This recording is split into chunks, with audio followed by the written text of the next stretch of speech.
नमस्कार। आज हम जीएसटी कानून के एक बहुत ही कह सकते हैं बुनियादी कॉन्सेप्ट पर बात कर रहे हैं, आपूर्ति यानी कि सप्लाई। हाँ, नमस्कार। हमारे पास जो सामग्री है वो इसी विषय पर एक अहम अध्याय है। अक्सर हमें लगता है कि टैक्स तो भाई बिक्री पर लगता है ना, हाँ, आमतौर पे यही सोच होती है। पर जीएसटी की दुनिया में सारा खेल आपूर्ति का है। तो चलिए थोड़ा गहराई से समझते हैं कि ये आखिर है क्या चीज। बिल्कुल। और देखिए, जीएसटी में आपूर्ति शब्द का दायरा बहुत बहुत बड़ा है। अच्छा। हाँ, ये सिर्फ सामान बेचने या समझ लीजिए कोई सर्विस देने तक ही नहीं है।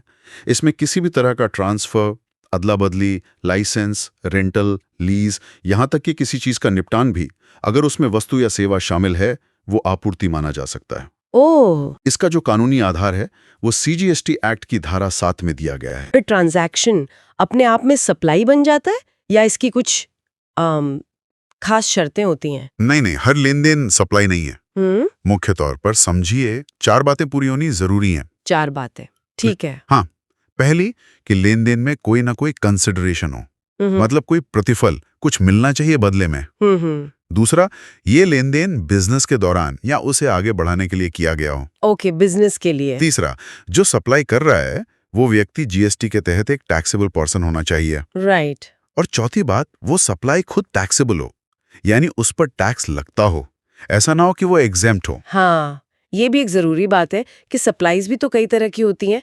जैसे आपने कहा टैक्सेबल होती हैं, कुछ करमुक्त यानी एग्जेम्प्ट होती हैं, बिल्कुल। कुछ जीरो रेटेड होती हैं जैसे एक्सपोर्ट्स, और कुछ तो जीएसटी के दायरे से ही बाहर है, नॉन टैक्सेबल, जैसे पेट्रोल या शराब। सही कहा।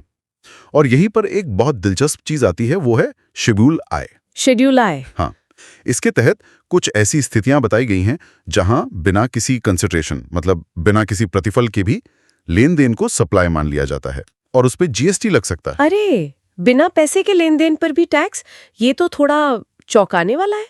कौन सी स्थितियां हैं ये? हाँ, ये जानना बिजनेस के लिए बहुत बहुत जरूरी है। जैसे मान लीजिए कोई बिजनेस अपनी कोई परमानेंट एसेट जिस पर उसने पहले इनपुट टैक्स क्रेडिट लिया हो, हाँ, उसे हमेशा के लिए किसी को दे दे। अच्छा। हाँ, या फिर जो रिलेटेड पर्सन होते हैं, जैसे एक ही ग्रुप की कंपनियां या बिजनेस में शामिल परिवार के सदस्य, उनके बीच बिना कंसिडरेशन के माल या सेवा का लेन देन हो। यहाँ तक कि अगर कोई एम्प्लॉयर अपने एम्प्लॉई को साल में 50,000 रुपए से ज्यादा कीमत का कोई गिफ्ट देता है, 50,000 से ज्यादा का? हाँ, तो उसे भी सप्लाई माना जा सकता है। बाप रे, ये तो सच में ध्यान रखने वाली बातें हैं, खासकर ये कंपनियों के आपसी लेन देन और एम्प्लॉय बेनिफिट्स के मामले में। अच्छा, सामग्री में कंपोजिट और मिक्स्ड सप्लाई की भी बात थी। क्या इनमें फर्क करना हमेशा आसान होता है? ये एक और बहुत अहम पहलू है और कई बार कंफ्यूजन भी होता है इसमें। देखिए, कॉम्पोजिट सप्लाई वो है जहां दो या ज्यादा चीजें स्वाभाविक रूप से नेचुरली एक साथ बंडल में दी जाती हैं। अच्छा, जैसे होटल के कमरे के साथ मिलने वाला कॉम्प्लीमेंट्री नाश्ता। हाँ, आप उन्हें आमतौर पर अलग नहीं कर सकते। हाँ, सही बात है। यहाँ टैक्स रेट उस चीज का लगता है जो उस बंडल की मुख्य सप्लाई है, मतलब होटल वाले केस में कमरे का रेट लगेगा। ठीक है। और मिक्स्ड सप्लाई? दूसरी तरफ मिक्स्ड सप्लाई में दो या ज्यादा चीजें एक ही कीमत पर साथ बेची तो जाती हैं, लेकिन वो स्वाभाविक रूप से जुड़ी नहीं होती। उन्हें अलग अलग भी बेचा जा सकता है। जैसे कोई गिफ्ट हैम्पर? बिल्कुल सही। जैसे दिवाली का गिफ्ट हैम्पर जिसमें मिठाई भी है, ड्राई फ्रूट भी है, जूस भी है, ये सब अलग अलग बिक सकते हैं। हाँ। इसमें उस चीज का टैक्स रेट लगता है जिसका रेट पूरे बंडल में सबसे ज्यादा हो। ओह, तो मतलब पैकिंग का तरीका टैक्स रेट बदल सकता है? हाँ, बिल्कुल। इसीलिए ये फर्क समझना जरूरी है। समझ गए। तो सप्लाई क्या है, कब टैक्सेबल है, ये तो काफी हद तक साफ हुआ।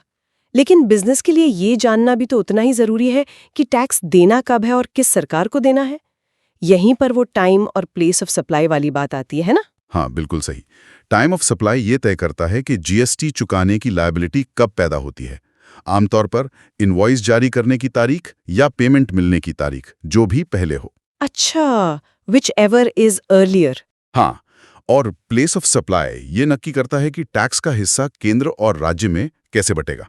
मतलब अगर सप्लाई राज्य के भीतर है तो सीजीएसटी और एसजीएसटी लगेगा, और अगर सप्लाई एक राज्य से दूसरे राज्य में है, इंटरस्टेट, तो फिर आईजीएसटी लगेगा। सही टैक्स कैलकुलेशन और पेमेंट के लिए ये दोनों ही बेहद बेहद महत्वपूर्ण है। तो कुल मिलाकर ये तो एकदम साफ है कि आपूर्ति की जो ये अवधारणा है, यही पूरे जीएसटी सिस्टम का आधार है, उसकी रीढ़ है। बिल्कुल। इसे सही ढंग से पहचानना, उसका वर्गीकरण करना कि वो कॉम्पोजिट है या मिक्स्ड है, और फिर उसका सही टाइम और प्लेस तय करना, ये सब टैक्स के सही अनुपालन के लिए बहुत ही ज़रूरी कदम है। एकदम सही कहा आपने। आपूर्ति को समझने में जरा सी भी चूक हो जाए या गलत वर्गीकरण हो जाए तो टैक्स की पूरी कैलकुलेशन गड़बड़ा सकती है। हाँ, और उसका असर तो फिर सीधा बिजनेस पर पड़ेगा। बिल्कुल, कैश फ्लो पर, लागत पर, मुनाफे पर, सब पर असर पड़ता है। इसलिए इस पर पकड़ होनी बहुत अहम है। चलिए, तो आज की इस बातचीत को यहीं रोकते हैं, लेकिन श्रोताओं के लिए एक सवाल जरूर छोड़ जाते हैं। हाँ, जरूर। हमने बिजनेस की दुनिया की बात की, शेड्यूल आई की बात की, जहां बिना पैसों के लेन देन पर भी सप्लाई मान ली जाती है। तो सोचिएगा, क्या हमारे रोजमर्रा के जीवन में भी ऐसी कोई परिस्थिति हो सकती है जहां तकनीकी रूप से पैसा ना दिया जा रहा हो, पर किसी तरह का मूल्य या कंसिडरेशन शामिल हो? बस एक सोचने के लिए विचार है। बहुत अच्छा सवाल है, सोचने लायक है। जरूर सोचिएगा। अगली बार फिर मिलेंगे एक नए विषय के साथ। धन्यवाद। धन्यवाद।